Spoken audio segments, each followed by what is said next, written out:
জনপ্রিয় কবিতা আমি আবৃত্তি করছি। কবিতা পাহাড় চূড়ায়।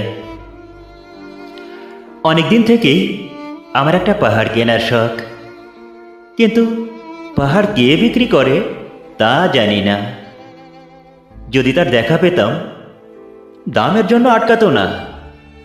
আমার নিজস্ব একটা নদী আছে, সেটা দিয়ে দিতাম পাহাড়টার বদলে।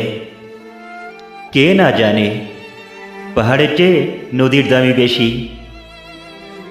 পাহাড় স্থানু, নদী বহমান, তবু আমি নদীর বদলে পাহাড়ি কিনতাম, কারণ আমি ঠকতে চাই। নদীটা অবশ্য আমি কিনেছিলাম একটা দ্বীপের বদলে। ছেলেবেলায় আমার বেশ ছোট্টখাট্ট ছিমছাম একটা দ্বীপ ছিল, সেখানে অসংখ্য প্রজাপতি। শৈশবে দ্বীপটি ছিল বড় প্রিয়।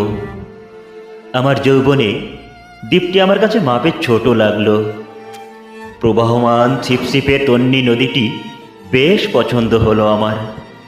বন্ধুরা বলল, ওইটুকু একটা দ্বীপের বিনিময়ে এত বড় একটা নদী পেয়েছিস, খুব জিতেছিস তো। তখন জয়ের আনন্দে আমি বিহ্বল হতাম। তখন সত্যি আমি ভালোবাসতাম নদীটিকে। নদী আমার অনেক প্রশ্নের উত্তর দিত। এই যেমন, বলো তো আজ সন্ধেবেলা বৃষ্টি হবে কি না? সে বলতো, আজ এখানে দক্ষিণা গরম হাওয়া, শুধু ছোট্ট একটা দ্বীপে বৃষ্টি। সে কি প্রবল বৃষ্টি, যেন একটা উৎসব। আমি সেই দ্বীপে আর যেতে পারি না। সে জানতো, সবাই জানে, শৈশবে আর ফেরা যায় না।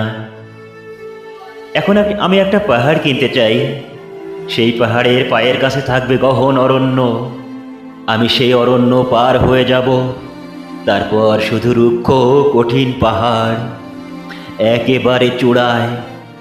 মাথার খুব কাছে আকাশ, নিচে বিপলা পৃথিবী, চরাচরে তীব্র নির্জনতা। আমার কণ্ঠস্বর সেখানে কেউ শুনতে পাবে না। আমি ঈশ্বর মানি, তিনি আমার মাথার কাছে ঝুঁকে দাঁড়াবেন না জানি। আমি শুধু 10 দিককে উদ্দেশ্য করে বলবো, প্রত্যেক মানুষই অহংকারী।